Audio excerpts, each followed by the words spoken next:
C'est une route qui mène à la joie, c'est le chemin qui remplit de foi. Sans aucun doute, je marche à grands pas qui mène à la paix du roi des rois. C'est une route. Hébreux chapitre 11, verset 6.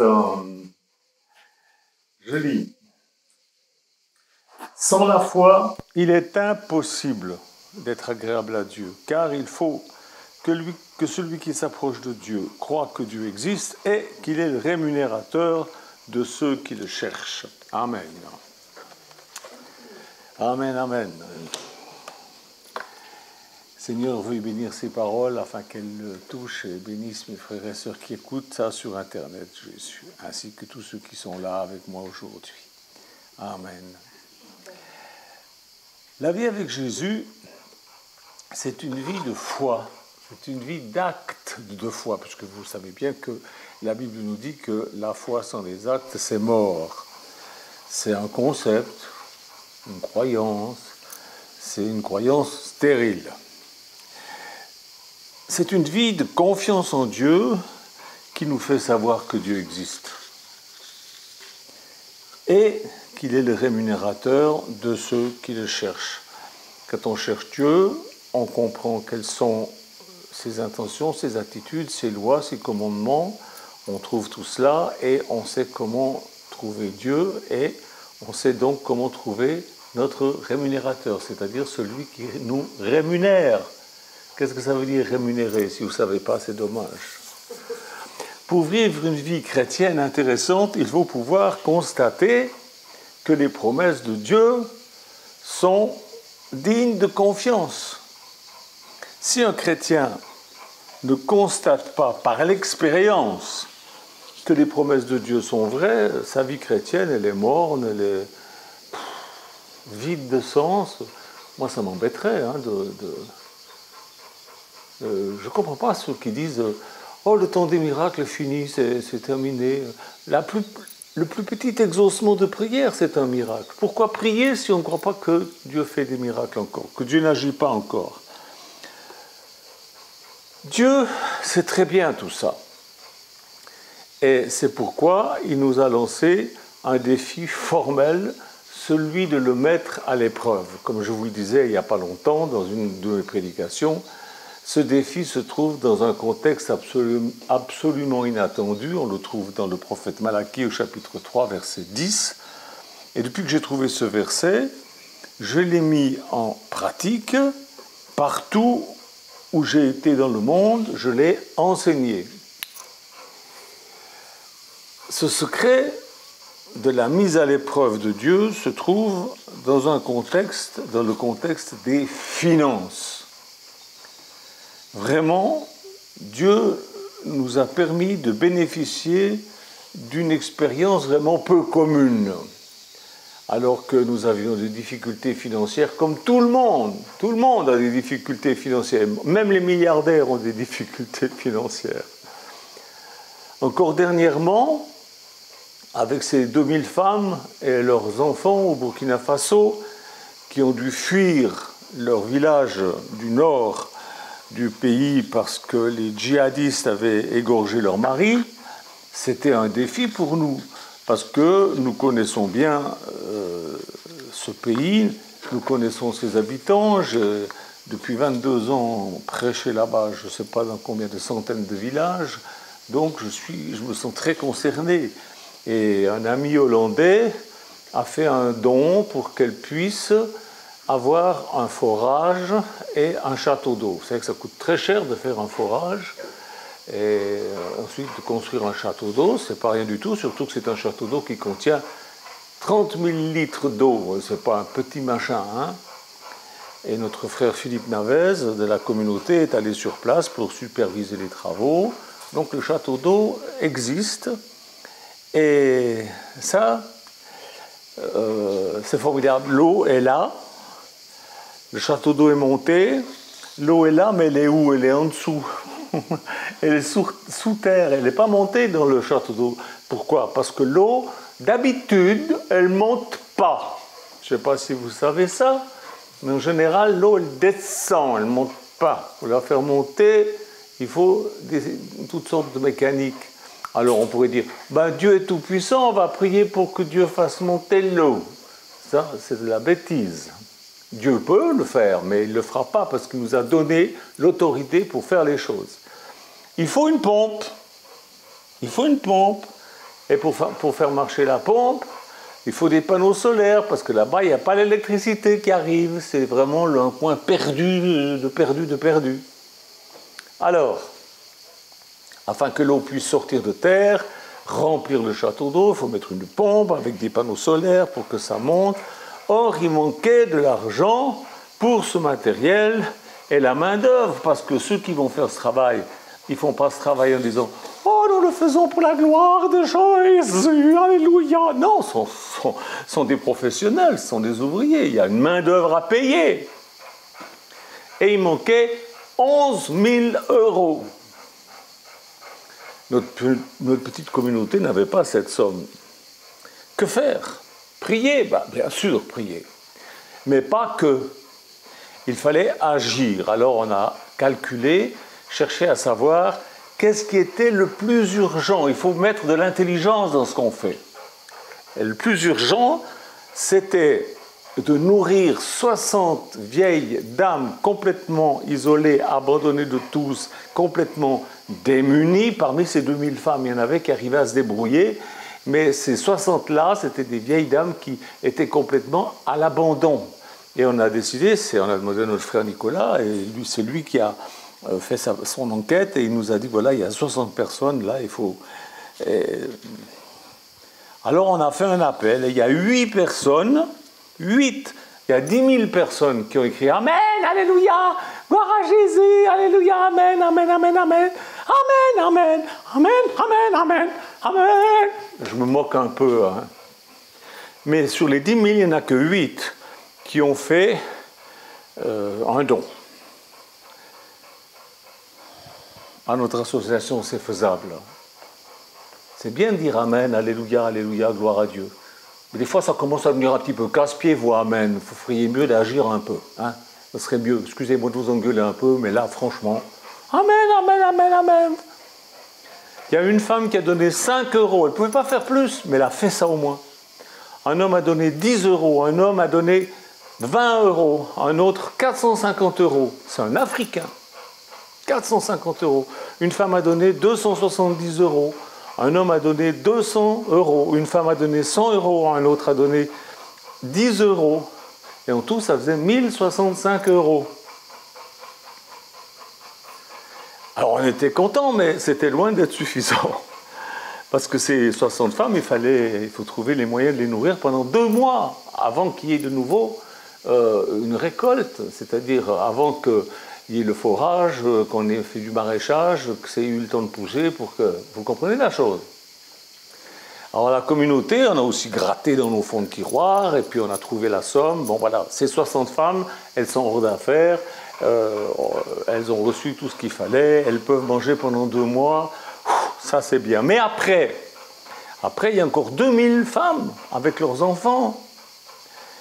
Il fallait ces 11 000 € pour faire monter l'eau dans le château d'eau, afin que ces femmes puissent le cultiver pour devenir autonomes. C'est ça que Dieu veut que nous fassions, c'est que nous rendions les gens autonomes. C'est bien gentil de faire la charité, mais il faut aussi aider les gens à devenir autonomes. Et ça, c'était notre but, c'est notre but, depuis toujours. Alors nous savions une chose, nous avions prié et nous avions agi intelligemment. Alors nous savions que Dieu allait tenir sa promesse. Il l'a fait, gloire à Dieu. D'un coup, boum, les 11 000 € sont arrivés. Gloire à Dieu. Et Philippe, il va pouvoir retourner en Afrique pour superviser les travaux. Même son voyage lui a été payé. C'est pas extraordinaire? Vous voyez, quand on fait, pas seulement quand on prie ou quand on dit Amen, quand on dit Alléluia, mais quand on fait, on sème, alors on récolte. Et d'ici le 1er août, tout sera fonctionnel. Amen, Alléluia, gloire à Dieu. Alors là, on peut dire Amen, Amen, Amen, Amen. Voilà. Et je remercie les donateurs. Les autres, bon, ben voilà, vous êtes bien gentils, mais c'est un peu nunuche. Notre communauté sent l'urgence de chaque projet parce qu'elle va là où est l'urgence. Quelqu'un m'a même reproché d'avoir choisi des Africains plutôt que des Français. Mais bon sang de bonsoir, en France, il y a toujours des services sociaux pour aider les gens qui ont besoin. En Afrique, il n'y a rien de tout ça. Rien, mais rien. Vous ne me croyez pas? Venez avec moi, je vais vous emmener, vous allez voir. Vous allez passer 15 jours avec ces femmes, vous allez voir ce que c'est. À chaque fois que nous nous trouvons devant une urgence comme celle-là, et depuis 22 ans qu'on y va, on en a trouvé les urgences. Hein. Eh bien, le diable cherche à nous incriminer en nous disant « Oui, alors vous dites que vous avez la foi, vous pensez que vous avez la foi, vous dites que vous faites ce qui est le plus cher à Dieu, l'évangélisation, l'humanitaire, vous parlez d'aider, n'est-ce pas, les oubliés de la terre, vous dites que Dieu compte sur vous, mais où sont vos frères qui devraient vous aider? Ils se moquent de nous, ils se moquent de nous. » Et il ajoute « Vous avez donné la priorité aux abandonnés, mais Dieu vous a abandonnés. » Vous savez quoi? C'est un menteur. C'est le père du mensonge. Ce que nous avons à faire, c'est de mettre Dieu à l'épreuve. Malachie 3, 10. Mettez-moi à l'épreuve au sujet de l'argent. Très souvent, les problèmes immédiats sont des problèmes d'argent. La personne qui a semé, qui a donné 5 €, elle va être expulsée de son appartement d'ici 2 mois. Elle a besoin d'argent, cette femme. J'ai dit alors, vous avez trouvé? Elle me dit, soit c'est trop petit, soit c'est trop cher. Mais Dieu va répondre. Vous ne croyez pas ça? Bien sûr que Dieu va répondre, parce que quand quelqu'un sème, il récolte. Et souvent, l'obstacle, c'est un manque d'argent. Il ne faut pas se voiler la face. Le diable nous accuse souvent au sujet du manque d'argent. On ne peut pas faire ci, parce qu'il n'y a pas d'argent. On ne peut pas dire, il n'y a pas d'argent, pas d'argent. Il accuse Dieu d'être indifférent aux problèmes d'argent des gens. Ouais, s'il y avait un Dieu, il n'y aurait pas tant de misère. Amen. Il ment. Dieu dit dans Agée, le prophète Agée, chapitre 2, verset 8, « L'or et l'argent sont à moi. » Bon alors, donne-nous. Non, je ne donne pas comme ça. Il donne à ceux qui obéissent à son commandement, pas aux autres.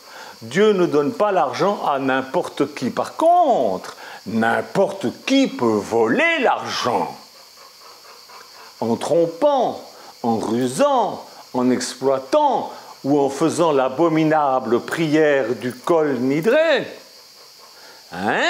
Pour ceux qui m'écoutent et qui savent ce que ça veut dire. Un chrétien n'agit pas comme un païen. Un chrétien, il prie et il fait un acte de foi. Il fait ce que Dieu dit. Mon acte de foi, si je veux de l'argent pour la mission ou pour un besoin familial ou communautaire, eh bien, c'est de commencer par en donner moi-même. Je veux de l'argent, je donne de l'argent. C'est la loi de Dieu. C'est comme ça que Dieu veut. Mettez-moi de la sorte à l'épreuve et vous verrez si je n'accomplis pas pour vous, si je n'ouvre pas pour vous les écluses des cieux.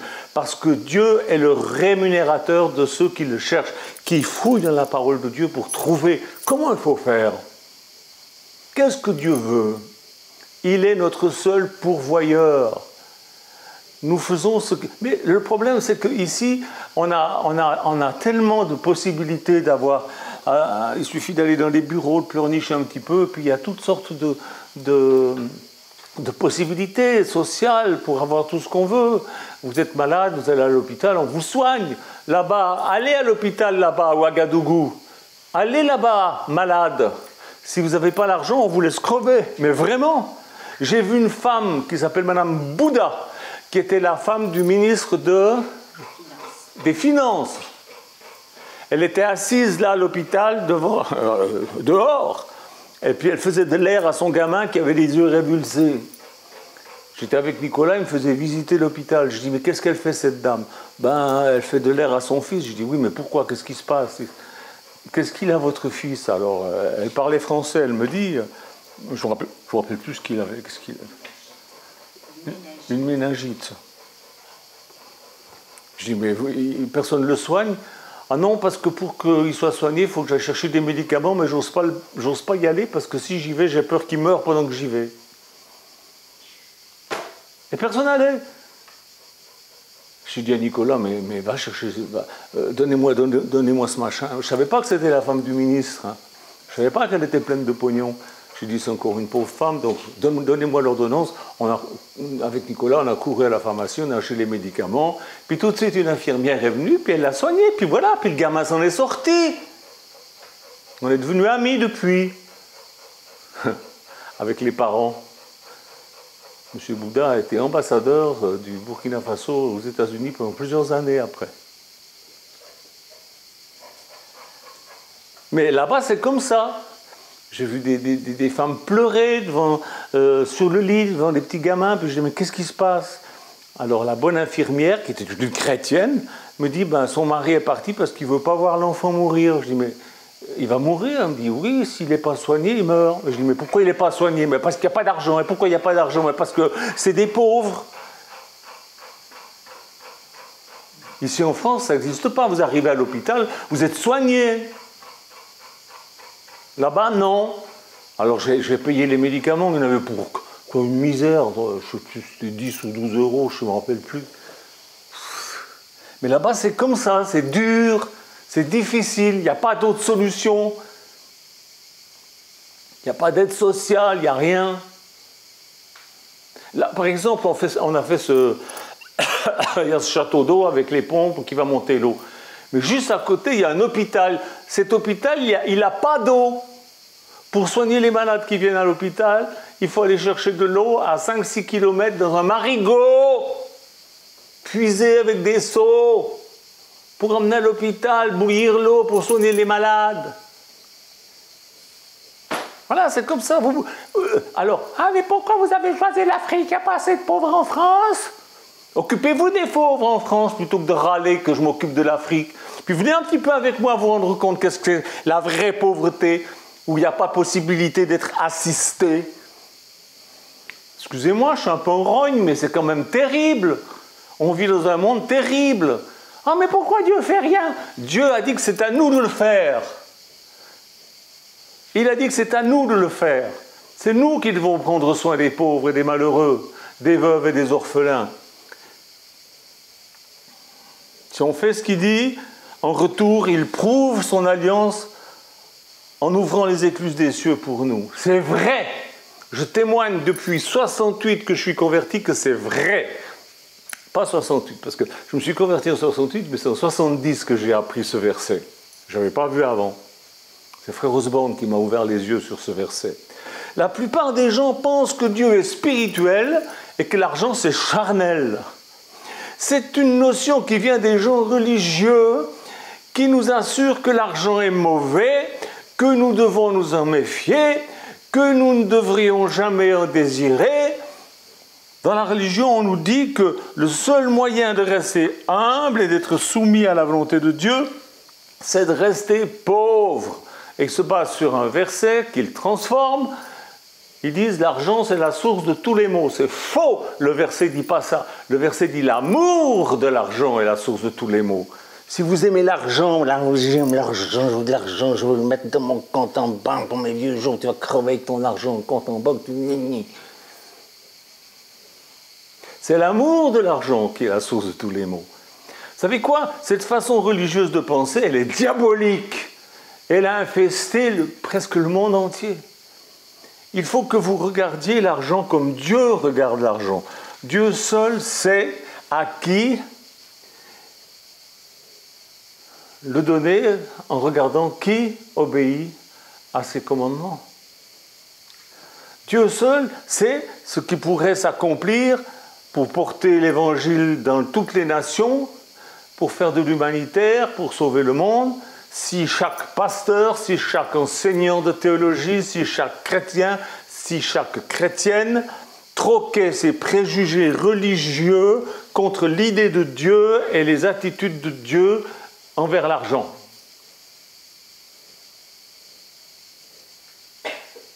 On est des millions de chrétiens. On peut faire des tas de choses, mais on est mal enseigné, si bien que, ben voilà, on prie. Comme dit Jacques Brel, chez ces gens-là, on prie, monsieur, on prie.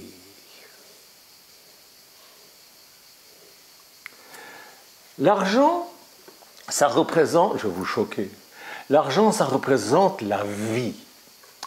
Cet argent représente, quand vous recevez votre salaire, cet argent il représente la partie de votre vie que vous avez passée à la gagner. Je répète, cet argent de votre salaire représente la partie de votre vie que vous avez passée à gagner cet argent. Vous ne revivrez plus jamais cette portion de votre vie et vous ne gagnerez plus jamais le même argent. Votre salaire représente une portion de votre vie sous forme monétaire. D'ailleurs, tout le monde dit, maintenant c'est devenu normal, on dit je vais gagner ma vie. Jésus dit, là où est ton trésor, là aussi est ton cœur. Luc 12, 34. Où est-ce que tu mets ton trésor ? Où est-ce que tu mets ton trésor ? Les trésors, ce n'est pas des Big Mac, hein, c'est pas des pizzas, c'est pas... Le trésor, c'est l'argent. Là où est ton argent, là est ton cœur. Ta vie, ton existence. Maintenant, vous comprenez pourquoi Dieu dit « Apportez-moi votre argent et mettez-moi de la sorte à l'épreuve » Malachie chapitre 3, verset 10. Il vous demande le trésor temporel qui vous est le plus cher. Il ne vous donne pas tout, il vous donne le 10e. Alors que vous soyez millionnaire ou que vous soyez comme la pauvre veuve qui a donné 2 sous, on trouve son histoire dans Marc chapitre 12, verset 42-44, ben vous êtes sous la même loi. Jésus regardait les gens qui mettaient dans le tronc. Moi, si je commence à regarder ce que les gens mettent dans la collecte, on va dire, mais ce Michel, qu'est-ce qu'il est indiscret ? Ben Jésus, il est indiscret. Regardez ce que les gens mettaient dans la collecte. Puis il dit, cette femme, c'est elle qui a donné le plus. Les disciples ont dit, Seigneur, elle a donné 2 sous. Jésus dit, oui, mais c'est tout ce qu'elle avait.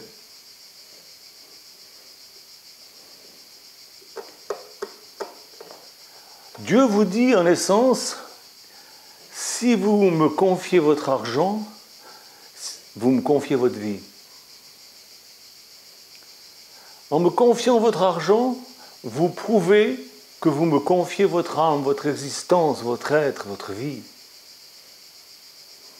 Quand vous mettez votre argent dans l'œuvre de Dieu, votre cœur est dans l'œuvre de Dieu. Alors de grâce, arrêtez avec vos amen, et puis allez, faites un petit don, ne serait-ce que 5 €. Pas pour la pompe, ça y est, on l'a. Mais il y a encore d'autres personnes à aider. Hein. La pompe, ça y est, c'est fait, on n'a plus besoin de vous pour ça. Mais il y a d'autres choses, il y a d'autres personnes à aider. Vous savez combien il y a de personnes qui ont été déplacées au Burkina Faso à cause des djihadistes ? 2 500 000. Nous, on ne s'occupe que de 2 000. Parce qu'ils sont dans un village qu'on connaît particulièrement. Mais il y en a 2 500 000. Alors, je ne veux pas 2 millions de Amen, je veux des personnes qui font la volonté de Dieu, la volonté écrite de Dieu. Mais je vous dis ça, mais Dieu va vous bénir si vous le faites.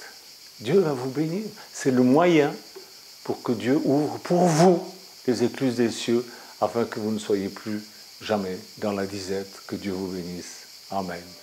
Au revoir.